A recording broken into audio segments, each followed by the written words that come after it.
So, in some slightly surprising news, North Korea has decided to ramp up tensions within the region with South Korea, and so this comes off the back of obviously Trump's failed. Well, it's not off the back of, but it's kind of the kind of there's some optimism with North Korea potentially going the route of Iran and creating some sort of nuclear deal with the US and other countries, and then that kind of fizzled out with Trump, I guess, accepting failure. But the with the South Koreans, people always thought there was some sort of movement towards peace. I think there was a new leader in South Korea who was trying to move towards a more peaceful solution with their northern neighbors, but that appears to not be happening anymore because North Korea has blown up the joint liaison office with South Korea, and I think that's pronounced Kaesong.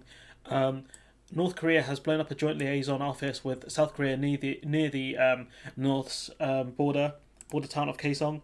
The move comes just hours after North Korea renewed threats of military action at the Korean border. So what we can see here is, out of nowhere, North Korea like, all right, blow up the building, bam, and then they're threatening South Korea all over again. And I don't know if that's because North Korea thinks this is the best way to stop anyone attacking, similar to how, like, I guess a cobra puts its, like, it looks like a hood, I don't know how to describe it, hood out and it stands up, saying, you come near me, you're going to get it. And so, like, as a final option to say, like, look, I'm a unit as well, you don't want this. And so this is North Korea's way of warding off, attackers by, arming up, essentially, because it does seem counterintuitive, by you being more aggressive, how do you hope to stop people attacking you? You say that if you attack us, this is what's going to happen. You're going to get it.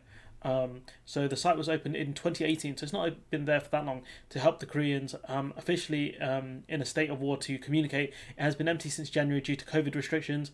I think COVID-19 has hit North Korea very badly. In a statement, South Korea warned it would respond strongly if the North continues to worsen the situation.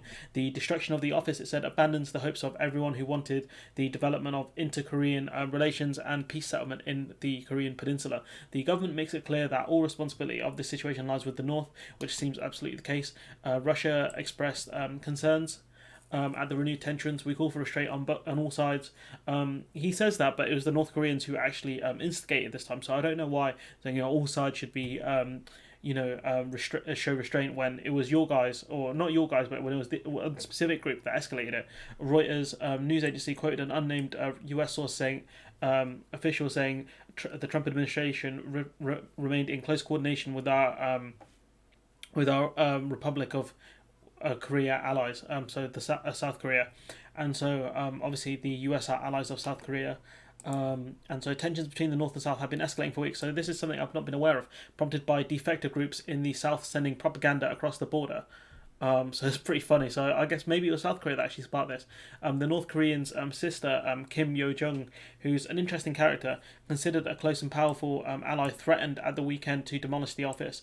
Her brother Kim Jong-un has ruled North Korea since 2011, which I guess when you end up politics recently, it seems like he was in charge forever, but he's not been in charge for that long.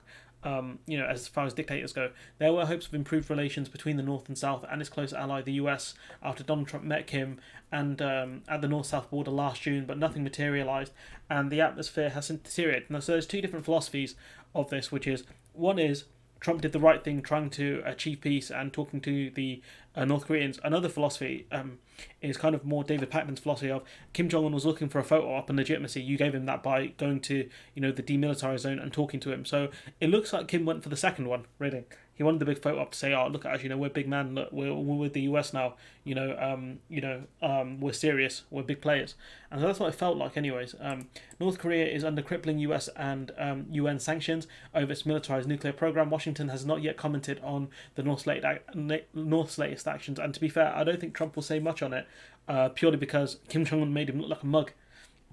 So Pyongyang has blamed the escalation on the on Seoul's inability to prevent defectors from flying an anti-regime propaganda over the border, but it's likely that it's just being used as an excuse. So imagine, you got this triggered because people were spreading propaganda over your border. Like, this is how bad things are in North Korea, that you're worried about this.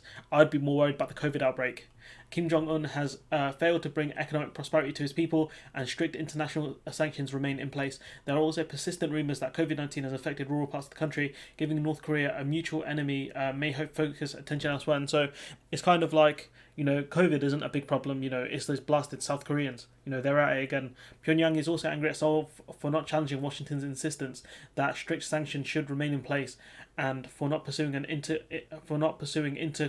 Korean projects which would have breached both the UN and US sanctions. And so I don't know why North Korea is expecting so much from South Korea over this. It feels like they're just trying to blame someone and trying to say, look, it's not us, it's you. You guys should have helped us out more, when that's simply not the case.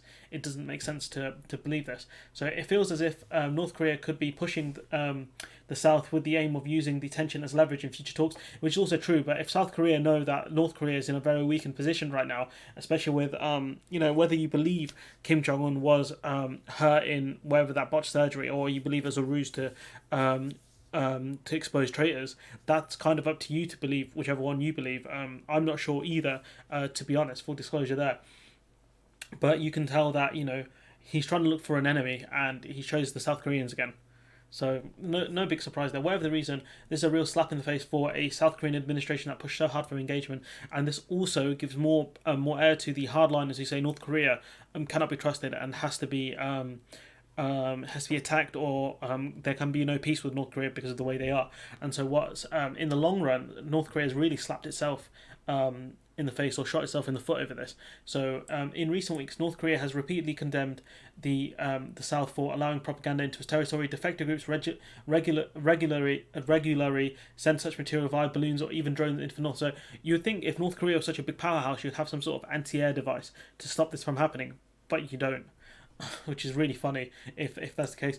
Last Tuesday, Pyongyang announced it was severing official communication links with Seoul, and over the weekend, Kim Yo-jong threatened to send troops into the demilitarized zone at the inter-Korean border. And I don't think they would do this purely because the amount of stink this would cause would be amazing, and you would have the US all over this, and they would give Trump the ultimate out, saying that, coronavirus is a big thing, but North Korea, look what they're doing, North Korea. And so it's just a very stupid thing if they do this. There's only so much you can threaten and escalate before someone says, all right, we've had enough of this, and goes for you. There's only so much you can do that. North and South Korea are technically still at war because no peace agreement was reached when the Korean War ended in 1953, which is a long time to have this, not maybe a hot war, but a Cold War mentality with a country that's so close to you, which is on your border. So strange. So what is the Kaesong liaison office? The border town Kaesong has for years been a symbol of a fragile relationship between the North and South. In 2003, it sprung up as the site of an industrial zone. The Kaesong industrial complex set up between the North and the South, which is a great thing. Sort of area where both countries can seemingly go. At its peak, it saw more than 120 factories with more than 50,000 North Koreans and hundreds of managers from the South. But in 2016, it was shut down after tensions reached a head, bringing a halt to a symbol of cooperation. I think I remember that, where people thought there was genuinely going to be a hot war between these two countries. So in 2018, it looked like things were back on track. Obviously with the building of this place. But in 2019, North Korea announced it was withdrawing from the office following a failed summit meeting. And I remember that because Trump was telling them give up your nukes, and they were like, no. It was like, all right, bye. That's what happened. So Kim Yo-jong seems to be the one to be concerned about here. So in recent years, the younger sister of Kim Jong-un has emerged as a powerful ally. From 2014, Kim Yo-jong's main job was to protect her brother's image, taking up a role in the party's propaganda department.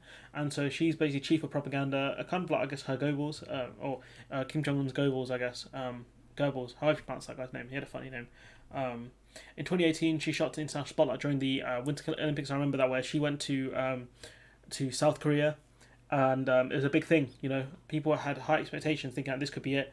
However, North Korea's power mechanisms are notoriously difficult to understand. It's therefore hard to gauge how much power the 32-year-old has. I think she must be fairly powerful if she is chief of propaganda, and the fact that she was the one sent to South Pole, so she could be just the figurehead who's actually not got a lot of power. So I don't know. It is, like the article says, it's very hard to know what's going on. All I know is North Korea, in the middle of a global pandemic where people in your country are suffering more than usual, you're like, do you know what we should do? We should start a fight with South Korea again. Yeah, that will work, man. All right, let me know what you guys think in the comments below. Like, comment, share, subscribe, and hopefully I'll see you in the next one.